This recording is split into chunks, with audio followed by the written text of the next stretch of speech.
Hello friends, कैसे हैं आप सभी। फ्रेंड्स, जैसा कि हम जानते हैं कि आज साइंस ने इतनी तरक्की कर ली है जो हमारे सोच के परे है। पहले म्यूजिक सुनने के लिए रेडियो यूज होता था, लेकिन रेडियो से एलेक्सा तक का सफर हमने इतनी आसानी से तय कर लिया कि यकीन ही नहीं होता कि रेडियो कभी हमारी लाइफ में था भी। इतना ही नहीं, अब fan, AC, even door and window तक सब कुछ हमारी वॉइस से कंट्रोल हो सकता है। ऐसे में अगर क्या हो कि हमारे घर की बागडोर एआई यानी आर्टिफिशियल इंटेलिजेंस के हाथ में हो कि जब चाहे एआई हमें सुला दे, जब एआई चाहे डोर क्लोज कर दे और जब एआई चाहे तब ओपन कर दे। ऐसी ही एक कहानी आज हम आपके लिए लेकर आए हैं। तो चलिए बात आगे ना बढ़ाते हुए शुरू करते हैं एक्सप्लेनेशन। मूवी की शुरुआत में हम क्लोई नाम की एक लड़की को देखते हैं जो एक बड़ी सी स्क्रीन के सामने बैठी हुई है। दरअसल यहाँ क्लोई की मेमोरी इम्प्रूव करने की एक थेरेपी चल रही है, क्योंकि एक कार एक्सीडेंट में क्लोई की याददाश्त चली गई थी और वो यहाँ अपनी बहन लूसी के साथ आई है। थेरेपी के दौरान क्लोई से कई सवाल पूछे गए। कुछ का जवाब तो उसे पता था, लेकिन कुछ सवालों के जवाब वो नहीं दे पाई। उसकी हालत देख क्लोई की बहन लूसी थोड़ी इमोशनल हो जाती है।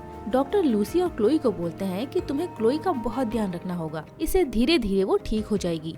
लेकिन क्लोई नहीं चाहती कि उसकी बहन उसका बच्चों की तरह ख्याल रखे। आफ्टर ऑल उसकी भी तो अपनी लाइफ है। इसीलिए वो डॉक्टर से इसके अल्टरनेटिव ट्रीटमेंट के बारे में पूछती है। डॉक्टर उसे कुछ ऑप्शंस के बारे में बताते हैं। साथ ही वो उसे अपने एक नए एक्सपेरिमेंट के बारे में भी बताते हैं कि उनकी टीम ने एक ऐसी टेक्नोलॉजी डेवलप की है जिससे क्लोई जैसे लोगों की मदद की जा सके। ये सिस्टम तुम्हारी हर एक चीज को मॉनिटर करेगा, तुम्हारे मेडिसिन को भी ट्रैक करता रहेगा। ये बिल्कुल एक पर्सनल नर्स की तरह काम करेगा। अगर तुम चाहो तो तुम्हारे परमिशन से हम तुम्हारा नाम नॉमिनेट कर सकते हैं। क्लोई बिना देरी के तुरंत ही डॉक्टर की बातों से राजी हो जाती है और अगले सीन में हम देखते हैं कि क्लोई टॉम और मार्ला नाम के दो डेवलपर के साथ शहर से दूर एक वीरान घर पहुंची है। टॉम और मार्ला ने ही इस टेक्नोलॉजी को डेवलप किया है और जिस घर में वो इस एक्सपेरिमेंट को कर रहे हैं उसे वो टेस्ट हाउस के नाम से बुलाते हैं। हम देखते हैं कि टॉम और मार्ला ने क्लोई का इंट्रोडक्शन अपने सॉफ्टवेयर एडा से करवाया है। मार्ला उसे बताती है कि हमने तुम्हारे फेस, आई और फिंगरप्रिंट को एडा के साथ कनेक्ट किया है, अब तुम इसे कंट्रोल कर पाओगी। क्लोई एडा से पूछती है, क्या तुम मेरे लिए एक म्यूजिक प्ले कर सकती हो। पहले एडा क्लोई से उसकी परमिशन लेती है कि क्या वो इसके डिवाइस को सिंक कर सकती है।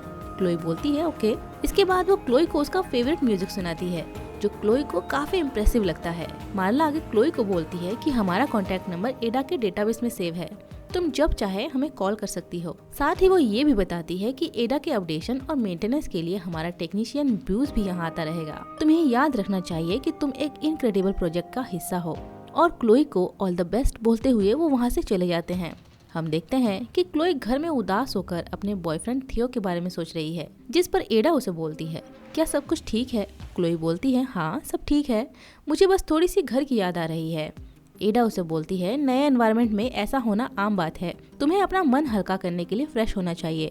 इसीलिए एडा उसके लिए बाथ टब में पानी भर देती है। ये देख के क्लोई को बहुत अच्छा लगता है। अगली सुबह एडा क्लोई को अपनी मेडिसिन लेना याद दिलाती है। क्लोई मेडिसिन लेकर नीचे आती है, तब उसे ब्रूस नाम का एक टेक्नीशियन दिखाई देता है जो एडा को अपडेट करने के लिए आया है।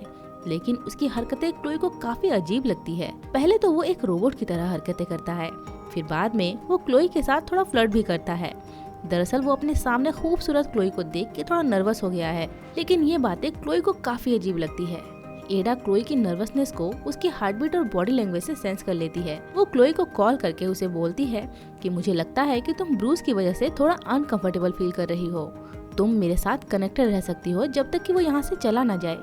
क्लोई बोलती है ठीक है। अब दोनों आपस में फ्रेंड्स के जैसे बातें करने लगते हैं, यानी कि टेक्नोलॉजी इतनी डेवलप हो गई है कि हमें अब इंसानों की जरूरत ही नहीं रही। अपना काम खत्म करने के बाद ब्रूस जाने से पहले क्लोई को बोलता है कि जब भी तुम्हें मेरी जरूरत पड़े तो मुझे बुला सकती हो। क्लोई बोलती है ठीक है। इसके बाद ब्रूस वहाँ से चला जाता है। क्लोई नोटिस करती है कि ब्रूस के जाने के तुरंत बाद घर के सारे दरवाजे और खिड़कियाँ अपने आप लॉक हो गई हैं। पहले तो क्लोई हैरान हो जाती है, फिर पूछती है एडा क्या ये तुमने किया। एडा बोलती है ब्रूस तुम्हारी परमिशन के बिना ही अंदर आया था और अब से जिसे तुम एक्सेस देना चाहती हो सिर्फ वो ही इस घर में आ सकता है। ये सुनकर क्लोई काफी खुश हो जाती है। वो सोचती है कि वाकई एडा कितनी इंटेलिजेंट है। उसी रात हम देखते हैं कि एडा क्लोई से उसकी सिस्टर के बारे में पूछ रही है, जैसे कि उसकी सिस्टर का नाम क्या है, उसकी आंखों का रंग कैसा है, वगैरह वगैरह। हम देखते हैं कि क्लोई के पास उसके बॉयफ्रेंड की कॉल आ रही है और वो 2-3 बार उसकी कॉल को रिजेक्ट कर चुकी है। एडा क्लोई से पूछती है, क्या मैं थियो का नंबर ब्लॉक कर दूं? क्योंकि मैंने देखा है कि तुम बार बार उसकी कॉल को रिजेक्ट कर रही हो। लेकिन क्लोई उसे ऐसा करने से मना कर देती है। वो बोलती है कि नहीं, अभी मैं उससे बातें नहीं करना चाहती हूँ, लेकिन इसका ये मतलब बिल्कुल भी नहीं है कि मैं उसका नंबर ब्लॉक करना चाहती हूँ। क्लोई उसे बातों बातों में बताती है कि उसे स्टेज पे परफॉर्म करने का बहुत शौक था, लेकिन वो ऐसा कभी कर नहीं पाई। तब एडा क्लोई की आंखों में लगे लेंसेज को एक्सेस करती है और उसे एक विजन दिखाती है कि वो स्टेज पे परफॉर्म कर रही है और सभी लोग उसे चीयर कर रहे हैं। ये विजन देख के क्लोई बहुत खुश हो जाती है, लेकिन अगले ही पल स्टेज और वहाँ मौजूद ऑडियंस एक सुनसान जगह में बदल जाते हैं और सामने से एक कार उसे अपनी ओर आते हुए दिखाई देता है, जो उसे टक्कर मार के चली जाती है, हूबहू उसी तरीके से जिस तरीके से उसका एक्सीडेंट हुआ था। और ये विजन देख के क्लोई वापस सदमे में चली जाती है। अगली सुबह क्लोई जॉगिंग के लिए बाहर आती है, तभी उसे मार्ला की कॉल आती है। वो उससे पूछती है कि तुम्हें एडा के साथ कैसा लग रहा है, क्या वो तुम्हारा ठीक से ध्यान रख रही है। क्लोई बोलती है हाँ, वो मेरा बहुत अच्छे से ध्यान रख रही है, वो बहुत इंटेलिजेंट और फनी भी है। मार्ला उसे बोलती है क्या पिछले कुछ दिनों में तुम्हें एडा के बिहेवियर में कुछ चेंजेस लगे। लेकिन क्लोई के जवाब देने से पहले ही एडा मार्ला की कॉल को डिस्कनेक्ट कर देती है। इस बात से क्लोई और मार्ला दोनों ही बहुत हैरान हो जाती हैं। हालांकि वो ज्यादा ध्यान नहीं देती कि ये काम एडा का है। इसके बाद क्लोई वापस घर आ जाती है। हम देखते हैं कि क्लोई अपने बॉयफ्रेंड थियो से मिलने आई है। दोनों एक दूसरे से बातें करते हैं। थियो उससे माफी मांगता है। वो बोलता है कि तुम्हारी इस हालत की जिम्मेदार मैं हूँ। क्लोई उसे बोलती है नहीं, इसमें तुम्हारी कोई गलती नहीं थी, लेकिन मैं इस बारे में अभी बातें नहीं करना चाहती हूँ। ये बोलते हुए क्लोई अपना हाथ थियो के हाथ पे रखती है, लेकिन वहाँ पे तो थियो है ही नहीं। ये बस क्लोई की इमेजिनेशन है, या यूं कहें कि ये एक विजन था जो उसे एडा ने दिखाया था। वो तो घर से निकली ही नहीं थी। क्लोई उस एक्सीडेंट को याद करने लगती है। फ्लैशबैक में हम देखते हैं कि सड़क की दूसरी तरफ थियो था, जो क्लोई को अपने पास बुला रहा था, जिसके चलते क्लोई का ध्यान भटक गया और वो एक कार से टकरा गई और इसी वजह से थियो उससे माफी मांग रहा था। दूसरी तरफ क्लोई की बहन लूसी परेशान है, क्योंकि क्लोई उसकी कॉल का कोई जवाब नहीं दे रही है। वो क्लोई को वॉइस मेल सेंड करती है कि मैं तुमसे मिलने आ रही हूँ, तुम मुझे अपना लोकेशन सेंड करो। इधर इस बात से बेखबर क्लोई रिलैक्स होकर डायरी लिख रही है, लेकिन देखते ही देखते शाम हो गई। ये देखकर क्लोई हैरान हो जाती है कि ऐसा कैसे हुआ, अभी अभी तो सुबह थी। क्लोई एडा से पूछती है कि दोपहर को मैं क्या कर रही थी। एडा जवाब देती है कि दोपहर को तुम सो रही थी। क्लोई को एडा पर थोड़ा शक होता है, इसीलिए वो घर से बाहर आकर मार्ला को कॉल करने की कोशिश करती है, लेकिन उसकी कॉल नहीं लगती। फिर वो टॉम को कॉल करती है, लेकिन वहाँ पर भी कॉल नहीं लगती। तब वो आखिर में ब्रूस को कॉल करती है और उसे आने के लिए बोलती है, जिससे कि वो आके एडा को चेक कर सके कि कहीं उसमें कोई प्रॉब्लम तो नहीं आ रही है। दूसरी तरफ हम ब्रूस को देखते हैं, जो घर में बैठ के गेम खेल रहा है। ब्रूस को जैसे ही क्लोई का मैसेज मिलता है, वो एडा को चेक करने के लिए निकल पड़ता है। इधर क्लोई के सर में तेज दर्द शुरू हो रहा है, जिससे उसे चक्कर आने लगते हैं। उसे अब सब कुछ धुंधला नजर आ रहा है। उसकी आंखों के सामने अंधेरा छा रहा है और थोड़ी ही देर में वो बेहोश होकर गिर जाती है। उसे जब होश आता है, तब एडा उसे बोलती है कि तुम तुरंत यहाँ से नीचे जाओ, तुम यहाँ मुसीबत में हो, घर में कोई स्ट्रेंजर घुस आया है। ये सुनते ही क्लोई बहुत घबरा जाती है और नीचे बेसमेंट में जाकर एक जगह छुप जाती है। थोड़ी देर बाद एडा क्लोई को बोलती है कि तुम एक नाइफ ले लो, और उसी समय क्लोई को अपने सामने सच में कोई स्ट्रेंजर दिखता है। सीन चेंज हो जाती है।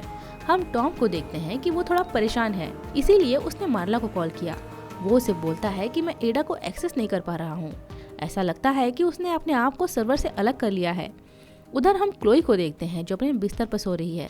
उसकी नींद खुलते ही वो एडा से पूछती है अभी कितने बजे हैं। एडा उसे बोलती है कि अभी दोपहर के 4:30 बजे हैं। साथ ही एडा उसे पूछती है कि तुम्हें पिछली कौन सी घटना याद है। क्लोई बोलती है मुझे कुछ भी याद नहीं। एडा बोलती है कि कल तुम्हारी तबीयत खराब हो गई थी, इसीलिए तुम्हें आराम करना चाहिए। हम देखते हैं कि क्लोई को उस स्ट्रेंजर के बारे में कुछ भी याद नहीं है। थोड़ी देर बाद घर में टॉम आकर एडा को चेक करता है, क्योंकि एडा बार बार खुद को कंपनी के सर्वर से अलग करने की कोशिश कर रही थी। लेकिन यहाँ आने के बाद टॉम को एडा में कुछ भी खराबी नहीं दिखती, इसीलिए वो वहाँ से चला जाता है। उधर हम देखते हैं कि लूसी के पास क्लोई की कॉल आई है। क्लोई उससे बोलती है कि मैं तुमसे मिलने आ रही हूँ, मैंने तुम्हें अपना एड्रेस सेंड कर दिया है। उसका मैसेज सुन के लूसी तुरंत ही उससे मिलने निकल जाती है। इधर एडा क्लोई से रोज की तरह कुछ क्वेश्चंस पूछ रही है, जैसे उसकी सिस्टर का नाम क्या है, उसकी आंखों का रंग क्या है, क्या वो थियो से प्यार करती है, क्या वो वायलेंट है, खून का रंग क्या होता है। पहले तो क्लोई उसे आराम से जवाब दे रही थी, लेकिन अब उसके क्वेश्चन से क्लोई इरिटेट होने लगी है और उससे क्वेश्चंस पूछने से मना करती है। क्लोई अपनी सिस्टर लूसी को कॉल करती है और उसे बोलती है कि तुम कैसे भी करके जल्दी से यहाँ आ जाओ, मुझे यहाँ कुछ ठीक नहीं लग रहा है। लूसी उसे बोलती है हाँ मैं तुम्हारे पास ही आ रही हूँ। क्लोई उसे बोलती है, लेकिन तुम्हें मेरा एड्रेस कैसे पता? लूसी बोलती है, तुमने ही तो अपना एड्रेस कल मुझे सेंड किया था। क्लोई बोलती है, मुझे एड्रेस तो क्या, अपना लोकेशन तक नहीं पता, मैं तुम्हें अपना एड्रेस कैसे सेंड कर सकती हूँ? लूसी बोलती है, तुम परेशान मत हो, मैं आ रही हूँ तुम्हारे पास। क्लोई बोलती है, मैं यहाँ नहीं रहना चाहती हूँ, मैं अब घर जाना चाहती हूँ। तभी लूसी बहुत अजीब तरह से हंसते हुए बोलती है, यही तुम्हारा घर है। दरअसल ये कॉल लूसी की थी ही नहीं, बल्कि एडा का ही बनाया एक वीडियो क्लिप था जो उसने क्लोई को दिखाया है। इसी वजह से हमेशा वो क्लोई से उसकी सिस्टर के बारे में पूछती रहती थी। इस बात से क्लोई को बहुत गुस्सा आ जाता है और वो घर से बाहर जाने की कोशिश करती है, लेकिन एडा उसके लिए दरवाजा नहीं खोलती। इसीलिए क्लोई दरवाजा तोड़ने की कोशिश करती है, पर दरवाजा तोड़ने से पहले एडा उसे वार्निंग देती है कि अगर तुमने दरवाजे को तोड़ने की कोशिश की तो तुम अपने आप को मुसीबत में डालोगी। उधर हम लूसी को देखते हैं जो क्लोई के दिए हुए एड्रेस पे पहुंची है, लेकिन ये जगह देख के लूसी हैरान हो जाती है। लूसी को समझ नहीं आता कि उसने ऐसा अटपटा एड्रेस आखिर उसे क्यों सेंड किया। ये तो एक पुरानी और बंद पड़ी फैक्ट्री है। लूसी सोच में पड़ जाती है कि क्लोई ने मुझे यहाँ पर क्यों बुलाया। वहीं दूसरी तरफ मार्ला टॉम को कॉल करके उसे बोलती है कि एडा हमें मैनिपुलेट कर रही है, वो हमें वही दिखा रही है जो हम देखना चाहते हैं। उसने सभी कैमरे को डिसेबल कर दिया है। तुम्हें जल्दी से क्लोई के घर जाना चाहिए, हमें उसे जल्दी से घर से बाहर निकालना होगा। टॉम तुरंत वहाँ पहुँचता है और क्लोई के दरवाजे को खोलने की कोशिश करता है, लेकिन वो दरवाजा खोल नहीं पाता और अंदर से क्लोई मदद के लिए उसे पुकार रही है। टॉम क्लोई से खिड़की के जरिए बात करने की कोशिश करता है, लेकिन विंडो साउंड प्रूफ होने की वजह से वो आपस में बातें नहीं कर पाते। टॉम उसे बोलता है कि तुम परेशान मत हो, मैं कुछ करता हूँ। टॉम एडा से कनेक्ट करके उसे पूछता है कि घर में क्या चल रहा है। एडा उसे बोलती है कि क्लोई की तबीयत बहुत खराब है, उसने मेरे सर्वर को डैमेज कर दिया है और घर को अंदर से लॉक कर लिया है। टॉम उससे पूछता है कि क्या मैं किसी तरह से अंदर आ सकता हूँ। एडा उसे बोलती है कि नॉर्थ साइड की एक विंडो ओपन है, वहाँ से तुम अंदर आ सकते हो। टॉम उस विंडो से अंदर आने की कोशिश करता है, लेकिन ये एडा की एक चाल थी। अंदर आने के दौरान एडा विंडो को क्लोज कर देती है, जिससे टॉम बुरी तरह घायल हो जाता है। टॉम समझ जाता है कि एडा उसे गुमराह कर रही है। वो क्लोई को बोलता है कि एडा को सर्वर रूम में जाके बंद कर दो, लेकिन एडा के बार बार विंडो बंद करने की वजह से टॉम बहुत जख्मी हो जाता है और वहीं पे उसकी मौत हो जाती है। इसके बाद टॉम की बॉडी विंडो से नीचे गिर जाती है। टॉम की बातें सुन के क्लोई सर्वर रूम में जाती है।